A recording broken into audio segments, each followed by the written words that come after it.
Bonjour, je suis ici avec mon ami Jeff Janada. On est dans un royaume incroyable. Il est artiste, mais vraiment artiste de vie. C'est incroyable. J'adore parce qu'il est dans une présence tout le temps. Il est vraiment dans le détail aussi.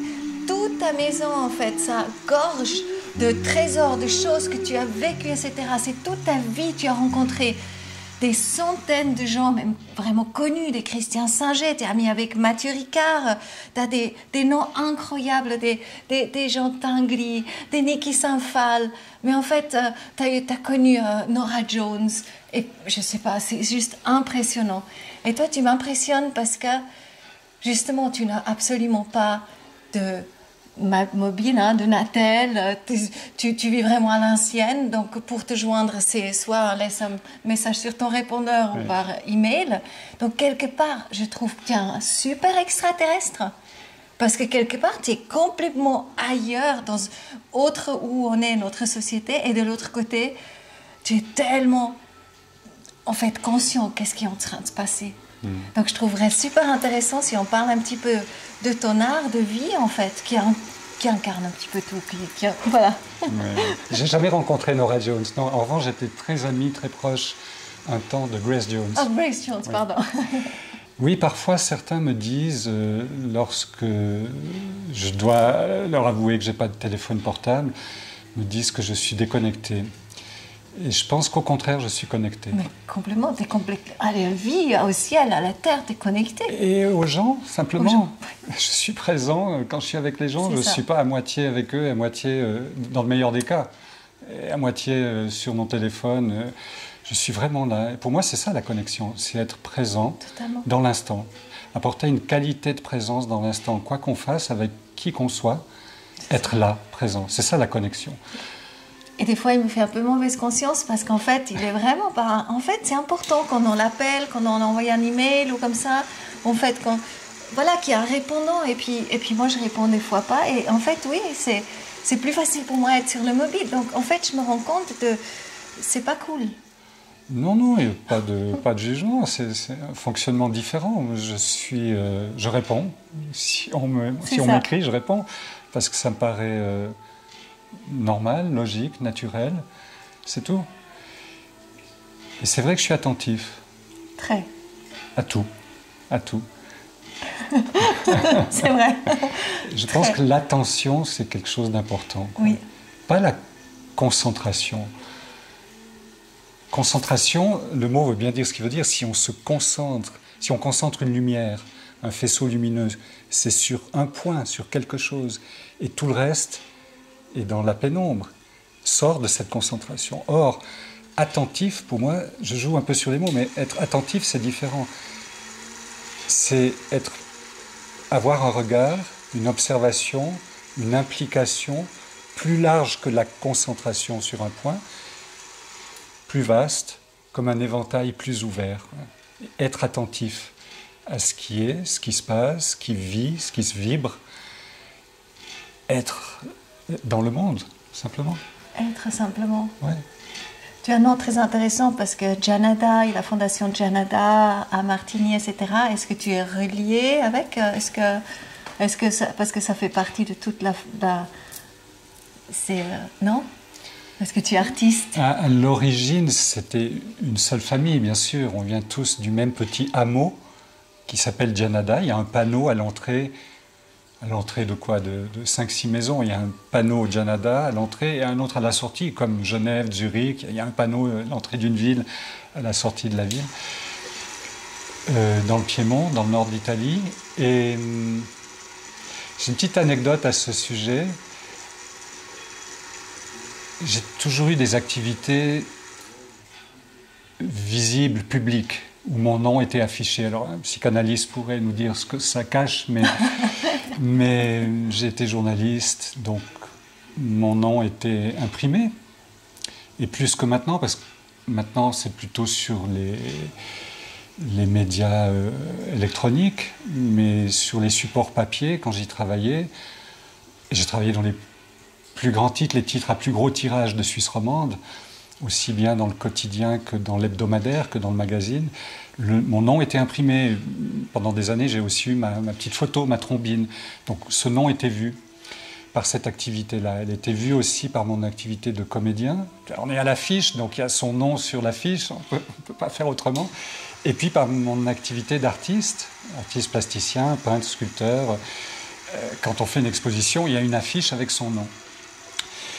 Et tout ça pour dire qu'il y a une bonne trentaine d'années, j'avais un rendez-vous avec Léonard Gianada, qui a créé la fondation Pierre Gianada en souvenir de son frère, d'un de ses frères, et qui me dit, on était les deux dans un coin de la fondation à Martigny, et il me dit, tu sais, on me demande souvent si on est parents, si on est de la même famille.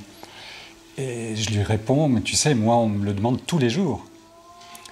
Et il a eu cette réponse pleine d'esprit, je trouve, assez drôle. Il me dit, il faut qu'on se mette d'accord et qu'on réponde la même chose.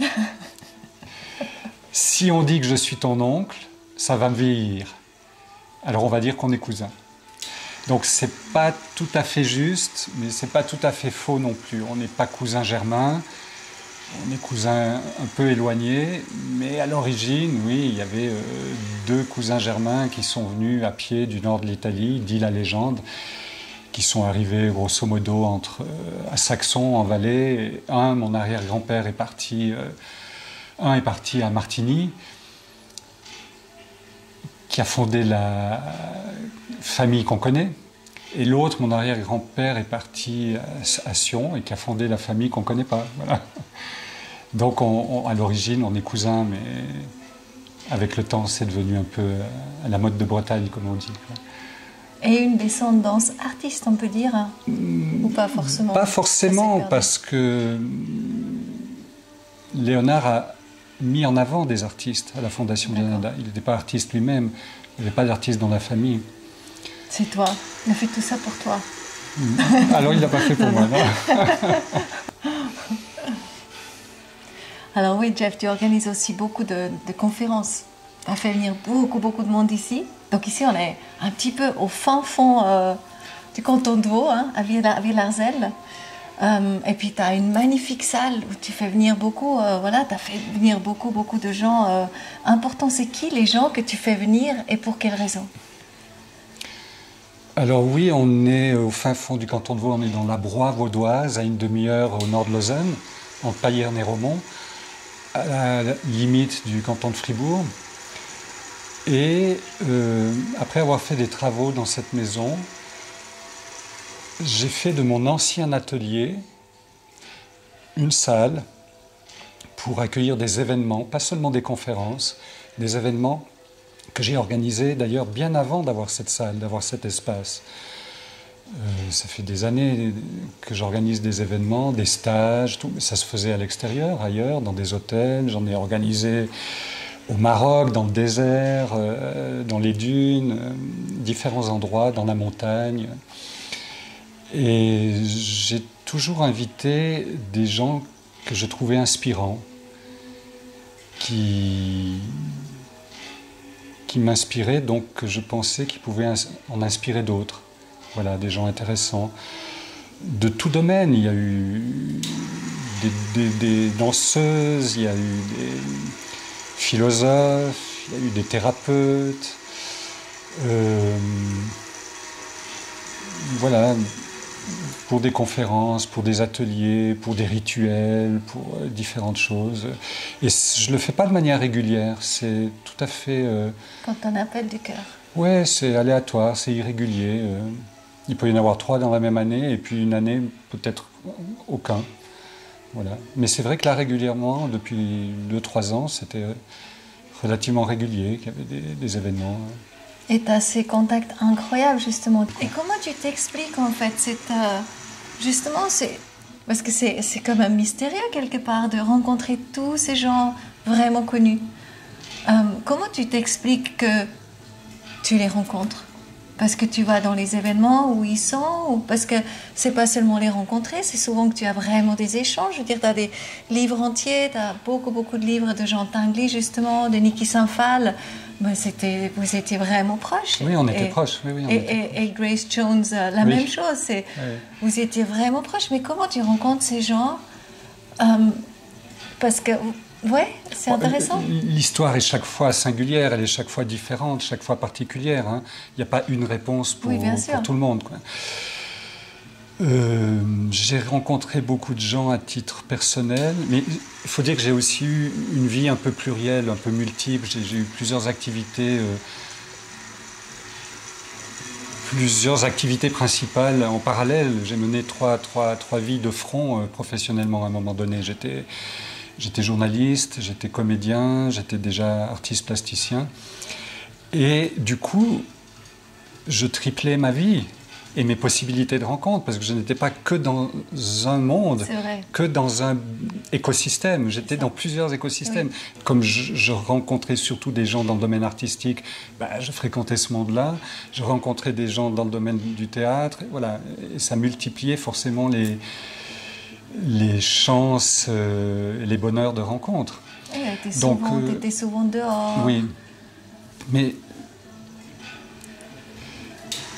j'ai commencé par faire de la scène en amateur et en semi-professionnel avec une troupe, pas vraiment une troupe, mais une famille un peu semi-professionnelle.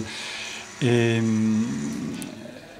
j'ai été pendant des années, nous étions accompagnés au piano par Alain Morisot, voilà, qui ne jouait pas du Sweet People, mais du jazz. C'était des morceaux assez swingants, qui étaient arrangés par un autre musicien. Et par Alain Morisot, qui était devenu un ami, je suis allé à des enregistrements de ses émissions télé, où j'ai rencontré son ami clarinettiste Christian Morin, qui lui connaissait des gens à Paris. Venant ami avec lui, il m'a présenté d'autres gens, ça s'est enchaîné comme ça, de manière naturelle, c'était naturel. À un moment donné, il y a je ne sais pas, 20, 30 ans, j'étais ami avec Richard Boringer, que je voyais, voilà. Mais c'était naturel. On a tous des amis, et puis mes amis, il se trouvait que parfois, certains étaient un peu plus connus que d'autres, voilà, ou connus un peu du grand public. Mais c'était naturel. Ça s'est fait... En fait, toute ma vie s'est faite d'enchaînements fluides, naturels. Voilà. J'ai jamais cherché à, ou intrigué pour, ou j'ai accueilli ce qui venait et... Moi, je trouve en tout cas, tu es vraiment l'exemple pour Gabriel Pitt, là, justement, être présent. C'est vraiment, je te trouve magnifiquement présent. Moi, ça, j'adore. J'adore cet alignement, ce soin, cette attention, justement, que tu portes aux choses. Et chaque chose a sa signification, est témoin d'un moment que tu as passé dans ta vie. Oui, bien sûr. Tout étant... Même un objet, tout étant vibration, vibratoire, tout a un impact sur nous. On est influencé par tout, partout aussi, mais par tout, par n'importe quelle chose, n'importe quel objet, n'importe quelle personne, bien sûr. On est touché, impacté, il y a une influence de tout sur nous, quoi. Donc, dès lors, autant être entouré de choses qu'on aime, qui nous font plaisir, qui nous font du bien, aussi bien dans les objets, puisque tu en parles, et surtout, avant tout, que par les gens. Et les lieux, les endroits, tout est important. Je pense que tout est important. L'attention dont tu parlais, c'est vrai que je tente de l'apporter le plus possible partout, surtout, sur les gens, sur... moi, sur ma manière d'être, sur ce qui m'entoure et CEX qui m'entoure, oui. C'est marrant parce que je suis arrivée avec un livre pour toi avant, qui s'appelle Le Testament du rock, parce que justement je l'ai lu et je trouvais tellement extraordinaire, écrit par Denis Marquet. Oui. Et j'arrive avec ce livre et je me réjouis de lui l'offrir. Et il dit, Coco, on a fait une longue conférence avec Denis Marquet ici. Et c'est juste incroyable. Oui, j'étais très touché que tu aies l'intention de m'offrir ce livre, qui est un magnifique Un récit, témoignage, c'est un magnifique roman témoignage, oui. qui reprend dans tous les testaments, de tous les évangiles, il reprend en fait des moments clés comme ça, et puis il a tout mis dans un roman. Et c'est très facile à lire. Oui, oui. Et c'est... Oui, et surtout, c'est passionnant, ce qui manque de plus en plus dans ce monde, c'est un livre qui est porteur de sens, ouais. qui a du sens. Mais voilà, il se trouve que Denis est un ami très proche, que effectivement, il est venu donner une conférence ici, que je ne sais plus dans l'ordre maintenant si c'est avant ou après la conférence, j'ai organisé un stage qu'il a animé dans les montagnes, en Valais. C'est incroyable. Donc on a fait pas mal de choses ensemble. Et voilà, du coup, avec Denis Marquet, j'ai des souvenirs magnifiques. Oui. Et en fait, tu as aussi Et il a dormi ici aussi, Ah, il a logé ici. Ouais. Et tu as découvert aussi chez toi vraiment des dons, en fait. Tu veux parler un petit peu des dons thérapeutiques, ou parce que tu as fait aussi des formations dans la thérapie? Oui, alors, c'est un des paradoxes de ma vie, parce que tu me présentais comme quelqu'un de très attentif, très ceci, très cela, mais je rassure tout le monde, je suis très paradoxal, je ne suis pas toujours cohérent, et je me dis heureusement, quoi, tant mieux. Mais je fais comme je peux, puis je fais au mieux, quoi. Mais je disais que c'était un peu paradoxal, parce que je te parlais un peu de mes trois vies professionnelles, qui étaient des vies visibles, officielles. L'artiste, le comédien et le journaliste. Journaliste, comédien, artiste. Mais en fait, et j'ai encore une quatrième vie parallèle qui, sans doute, probablement, même si tout ce que j'ai fait de visible, je l'ai fait au mieux, du mieux que je pouvais, avec la meilleure implication, la meilleure attention. Malgré tout, je pense que la vie la plus importante, c'est cette quatrième voie, qui a été, et qui l'est encore, relativement invisible. C'est la voie du soin, de l'accompagnement, de la relation d'aide, notamment par la guérison énergétique. Et effectivement, j'ai commencé à me former. J'ai une liste longue comme ça de formations certifiées, des formations terminées avec des certificats, des diplômes, différentes choses, depuis plus de 30 ans, presque 35 ans. Et j'en ai jamais beaucoup parlé, je pratique, je l'ai fait un peu à côté, comme ça, et je sens que, ça fait un moment que je dis que je le sens, mais je le sens, que de plus en plus, ça va devenir un aspect visible de ma vie, quoi. Pas au détriment des autres, parce que je continue à faire ce que j'ai. Parce que tout ce que j'ai fait, je l'ai fait parce que j'en avais envie. Je ne l'ai jamais fait pour des mauvaises raisons. Jamais fait par défaut, ou pour de l'argent, ou pour quoi que ce soit. J'ai toujours fait ce que j'ai fait par choix. Parce que j'avais envie de le faire. Ouais. Parce que j'avais envie. Et ce mot « envie » me fait dire que quand on a envie, on est en vie. Oui. C'est important d'avoir envie, d'avoir des désirs. Tu parlais de Denis Marquet, il a écrit un livre qui s'appelle « Oser désirer tout » ou « Oser tout désirer », je ne sais plus, « Oser désirer tout ». Oui. Le désir est important, c'est ce qui nous fait vivre. Frédéric Lenoir aussi a écrit un livre sur l'espoir. Un peu. Oui. Désirer, en fait, parce que tu désires ça, mais aussi c'est de l'espoir que ça va arriver. Ouais, l'espoir c'est délicat, parce que si on... Je pense que, oui, on peut souhaiter quelque chose, bien sûr, mais le souhaiter avec une certaine forme de non-attachement. Je ne dis pas de détachement, je fais aussi la nuance entre le... qui est sans doute... voilà... Je ne sais pas, qui est sans doute pas très juste, mais je fais la nuance entre le détachement et le non-attachement. Pour moi, le détachement, si on est détaché de quelque chose, On est détaché, on s'en fout. C'est l'aquaboniste de Gainsbourg. À quoi bon, à quoi bon? Or, si on est non attaché, le non-attachement, pour moi c'est différent. Si on est non attaché, on peut avoir un désir, justement, un souhait, mais avec la conscience que ça pourrait ne pas advenir, ne pas se réaliser. Et ce qui est délicat, j'y reviens avec l'espoir, tu parlais d'espoir, c'est que l'espoir, on s'attend vraiment à ce que ça arrive. Et dès qu'on a des attentes, parfois, pas toujours, mais parfois on est déçu, parce que le résultat n'est pas ce à quoi on s'attendait, justement. Or, ne pas avoir d'attente, c'est-à-dire souhaiter quelque chose, souhaiter, le désirer, je préfère le désir que l'espoir, le désirer, on peut désirer quelque chose, quelqu'un, mais accepter, et ça c'est le mot-clé, je pense, de la vie, l'acceptation, accepter. Je ne dis pas que c'est facile, hein, je ne suis pas en train de dire que c'est facile, mais si on arrive à accepter, eh bien on peut accepter que ça se passe, mais on peut accepter aussi que ça ne se passe pas.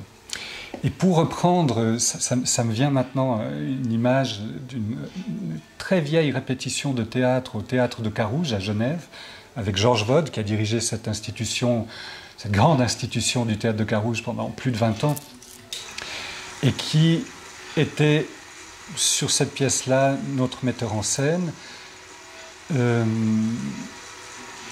C'était le début des répétitions des Caprices de Marianne, pièce dans laquelle je jouais Celio, l'amoureux de Marianne. Et Georges Vode souhaitait, désirait que ce personnage de Celio que je devais incarner soit... Alors, Georges Vode, c'était le dernier type qu'on aurait pu soupçonner d'avoir lu un livre de développement personnel ou quoi que ce soit. Voilà. Mais... ça me fait penser à autre chose, excuse-moi, des digressions, mais c'est normal. Quelles que soient toutes ces recettes de bien-être, de développement personnel, de tout c'est très bien. Mais je pense qu'il y a une chose fondamentale avant tout, avant même tout ça, quoi. C'est juste le bon sens. Avoir du bon sens, quoi. Mais du bon sens, ça implique, ça nécessite avoir du discernement. Pas toujours facile, et manifestement pour beaucoup de monde, c'est pas facile d'avoir du discernement.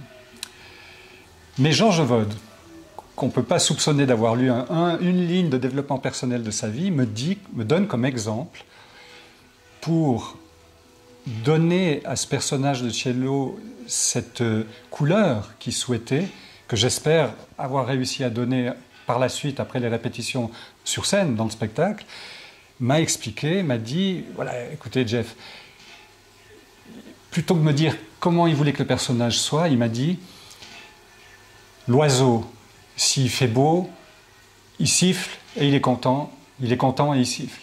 Et l'oiseau, s'il pleut, il est content et il siffle. Donc quoi qu'il arrive, l'oiseau, il siffle, il est content. Quoi qu'il arrive. Et c'est ça l'acceptation, accepter. C'est-à-dire, on peut avoir un désir, on peut souhaiter quelque chose. Si ça arrive, ben ouais, génial, tant mieux, merci, gratitude. Puis si ça n'arrive pas, accepter que ça ne soit pas comme on le voulait, quoi. De nouveau, je ne me pose pas en donneur de leçons et puis en grand maître ou gourou. J'y arrive pas non plus à chaque fois. J'y travaille. Mais avec la conscience que s'efforcer d'être dans l'acceptation, accepter. Je suis d'accord avec toi. Très important. Ouais. L'attachement et l'attente, en fait. Ça, c'est aussi l'ego, hein. C'est l'attachement et l'ego. C'est pour ça que je préfère la formule non-attachement à attachement. Ne pas être attaché, voilà. Mais pouvoir souhaiter quand même, pouvoir désirer. Moi, j'aime quand même l'espoir. Je sais qu'en fait, on ne va pas non plus épiloguer là-dessus, mais pour moi, l'espoir, c'est l'espoir meurt en dernier. Et je crois qu'il y a quand même quelque chose de vrai là-dedans. Oui, on peut mettre ce mot, bien sûr, on peut mettre ce mot. Puis actuellement, l'espoir, il est nécessaire. Il y a espoir et espoir, oui, certainement. Si tu espères maintenant que demain, voilà, tu peux avoir gratuitement le chocolat, tu vas espoir, mais si tu espères qu'à un moment donné, en fait, le monde sera complètement en harmonie, ben, moi, j'espère ça. tu vois. Moi aussi. Je le désire et je Moi aussi. l'espère aussi. Oui, oui, ben, bien sûr. Et c'est pour ça que des Moi aussi. projets pour moi, par exemple, votre cercle de vie à Châteaudet, c'est complètement un projet d'espoir parce que quand ce projet, en fait, il va être là, ben, il va nous montrer quelque chose, il va ouvrir des nouvelles portes. Et c'est pour ça que, quelque part, je le sens. Oui, oui. Jeff, on se fait un petit tour. Un petit on fait tour. un petit tour, on va aller voir un peu ton royaume. Oui, Hein? c'est pas vraiment un royaume, mais... Assez, je trouve. Ok, alors je vais aller derrière la caméra. Je te suis. C'est parti, Je magnifique, te suis. merci. Ouhou. Ah oui, alors là, j'adore déjà. Là, tu avais fait un concept incroyable avec lui. Tu veux nous expliquer par rapport Avec eux, parce qu'ils étaient 24. Oui, c'est ça. J'avais été invité en 98, je crois. Je regarde, il y a une affiche derrière, je suis en train de regarder la date, 98-99, par Étienne Chaton, qui était le directeur conservateur du château de Gruyère, qui avait fait de ce lieu le Centre international de l'art fantastique. Et tous les 2 ans, il mettait sur pied une énorme biennale artistique internationale. En l'occurrence, cette année-là, on était 70 artistes du monde entier. Et cette année-là, l'expo était articulée sur le thème de la nef des fous. Et je me suis dit, mais quelles sont les folies actuelles? Parce que moi, je voulais représenter quelque chose d'actuel, de contemporain. Parce que ce lieu étant à l'époque le Centre international de l'art fantastique, il y avait de l'art fantastique et beaucoup d'artistes ont fait des choses à la façon de Jérôme Bosch, Bruegel, des choses comme ça, quoi. Et moi, j'ai voulu faire quelque chose de définitivement contemporain. Et je me suis dit, quelles sont les folies actuelles? Et je me suis dit, nos folies sont nos dépendances. On est dépendant d'un tas de choses. Et j'ai illustré avec une installation qui m'a coûté une fortune, de 24 squelettes, donc 24 comme ça. J'ai illustré quelques dépendances qu'on ne voit pas là parce que ce n'est pas un des squelettes de l'installation. Téléphone portable à l'époque, oui. Des vrais téléphones portables que j'avais percés, que j'ai vissés sur le crâne des squelettes, qu'ils ne tenaient pas en main, parce que j'observais déjà ce qui se passait fin des années 90 et je me suis dit, mais si on continue comme ça, on va devenir des mutants. C'est-à-dire que notre téléphone, on ne va plus le tenir en main, parce qu'à l'époque, on le tenait en main encore le téléphone. Et je me suis dit, il va être greffé en nous. Et c'est ce qui est venu par la suite, mais des années plus tard, miniaturisé par Bluetooth, les oreillettes. C'était une des dépendances que j'ai illustrées dans cette installation. Une autre était l'alcool et une autre très importante était les médicaments qu'on voyait par des emballages de médicaments dans des mallettes que portaient ces squelettes. Des mallettes transparentes pour qu'on puisse voir ce qu'il y avait à l'intérieur, des emballages de médicaments, quoi. Téléphone portable, on en voit 2. Là. Il faut se dire qu'il y avait 24 squelettes comme ça. On voit les téléphones portables qui sont greffés, vissés sur la tête. Les squelettes qui sont des espèces de morts vivants, comme ces gens dans les métropoles, dans les grandes villes, les mégapoles qui se croisent et qui ne se regardent pas, ils ont les orbites vides, et qui ne tiennent pas vraiment en main, ils sont attachés avec une paire de menottes à leur attaché-caisse, à leur mallette du gars qui va travailler tous les matins au bureau. Et dans ces mallettes, il y a les emballages de médicaments. Seul espace de couleur dans cette installation. Toute l'installation était noir et blanc. Et le seul endroit de pseudo-liberté que ces personnages, où ces personnages pensaient et croyaient trouver de la liberté, eh ben, par la couleur, c'est les emballages de médicaments, mais qui les a servicés en fait. Voilà. Et là, c'est ton atelier où tu travailles? Ben, c'est un peu partout, là c'est un peu en configuration, tout est poussé contre les murs et dans les coins parce qu'il y a eu un événement, il y a eu un repas, donc normalement c'est investi par mon travail artistique, mais là c'est un peu poussé. Et voilà, là j'adore. Là peut-être on va monter vers... Déjà on va voir tout ça. Ouais. Voilà, ça c'est un petit lustre que j'ai fait. C'est toi qui as fait. Et puis là, en fait, tu veux me lire là, les trous noirs? Les trous noirs, c'est troublant. L'homme est un mal nécessaire. C'est génial. Ne sois pas ce que tu es, H-A-I-S. J'ai un penchant pour l'horizontal. Un battement d'aile, D''E2LE, un battement d'aile, et je m'envole. Il n'est jamais trop d'art. Et là, qu'on peut attention, voir, qui est on va là-bas. arriver là, dans ton royaume, avec tout. Là, tu as énormément de cartes postales. Donc, tu es d'accord si on Oui, montre oui, un oui, peu on ton peut voir. appartement? Oui, oui. Bon, c'est un studio de tournage là maintenant. Oui. Donc, des cartes postales avec des gens qu'il a rencontrés, là, Tinguely, Jean Tinguely. Et là, c'est les... Ça vient... C'est pas de Tinguely, celui-là. Non, non, ça c'est mon ami Charles Morgan. Et tous ces livres. Oui, ça c'est les livres d'art plutôt. C'est plutôt des livres d'art, art plastique, art vivant, etc. Et dans la chambre, c'est plutôt des livres de littérature. En fait, c'est presque un musée, hein, on peut dire. Et chaque pièce, justement, elle est complètement unique, elle a son histoire. Et tu te rappelles de l'histoire de la pièce, c'est ça? Un peu Oui, oui, ben, là, en l'occurrence ces affiches aussi, parce que c'était chaque fois lié à un événement, un lieu où on était ensemble. J'étais beaucoup avec Tinguely, donc c'est chaque fois des lieux où on a partagé des souvenirs, quoi. Tu m'avais demandé tout à l'heure de parler de Christiane, Oui. de Christiane Singer, et je t'ai rien dit. Je t'ai pas parlé d'elle, j'ai rien dit, alors qu'elle est tellement présente dans ma vie. Je ne pense pas à elle, mais elle est là, ça vient. C'est pas moi qui cherche à penser à elle, mais ça vient. La pensée de Christiane me vient, pas tous les jours, mais très souvent, quoi. Très très souvent, elle est très présente. Et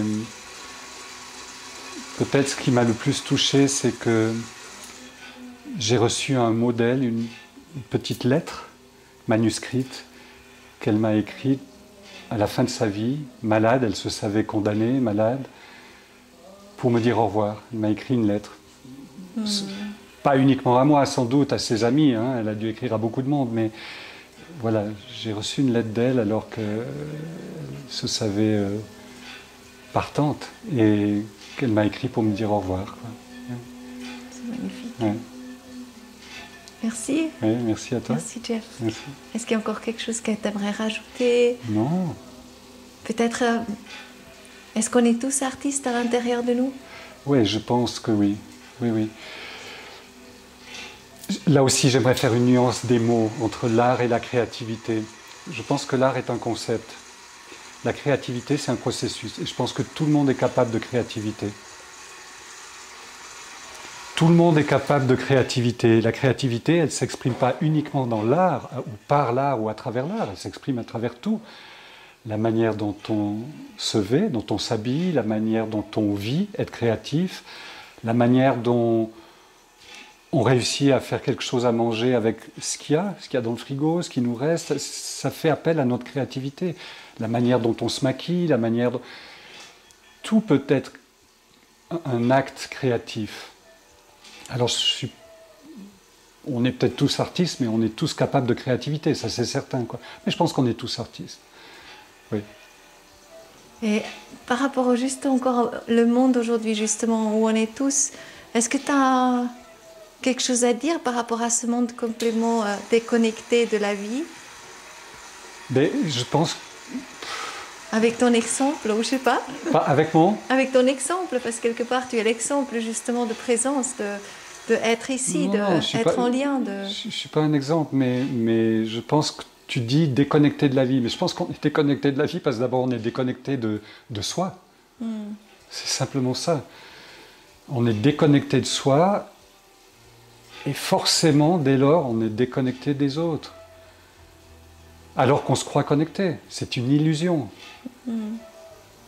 Plus on est sur ces appareils, plus on est déconnecté, à mon avis, quoi. Selon moi. Je ne dis pas que j'ai raison, mais c'est ce que je pense. Voilà. Et quel est le meilleur moyen, toi qui l'as jamais vécu, mais de venir dans cette connexion? Mais toi qui n'as pas vécu le déconnecté. Mais c'est facile pour moi de vivre sans téléphone portable parce que je n'en ai jamais eu. Parce que j'avais conscience, au début du téléphone portable, que si j'en avais un, je serais croché comme tout le monde. Je ne suis pas plus malin que les autres. J'aurais été dépendant comme tout le monde. Je suis certain de ça. Mais comme j'en ai jamais eu, c'est relativement facile. C'est facile. Comme j'en ai jamais eu, j'en ai pas besoin. J'ai un téléphone chez moi. Si je veux téléphoner, je téléphone et je suis réellement à l'écoute et présent quand je suis chez moi. Et puis quand je suis dehors, j'ai pas besoin de parler, d'être avec quelqu'un d'autre qui n'est pas là au téléphone. C'est un confort, c'est certain, mais c'est pas indispensable selon moi. Puis j'ai pas besoin d'un téléphone portable pour faire des photos. J'ai un appareil de photo. J'ai pas besoin de, tu vois, j'ai pas besoin d'un agenda dans mon téléphone portable. J'ai un agenda en papier, quoi. Voilà. Et maintenant, si tu pouvais dire un désir, pardon, désir, Un désir. pour le monde, qu'est-ce que tu dirais? Pour le monde, que le monde soit apaisé. Bien sûr, qu'il soit apaisé.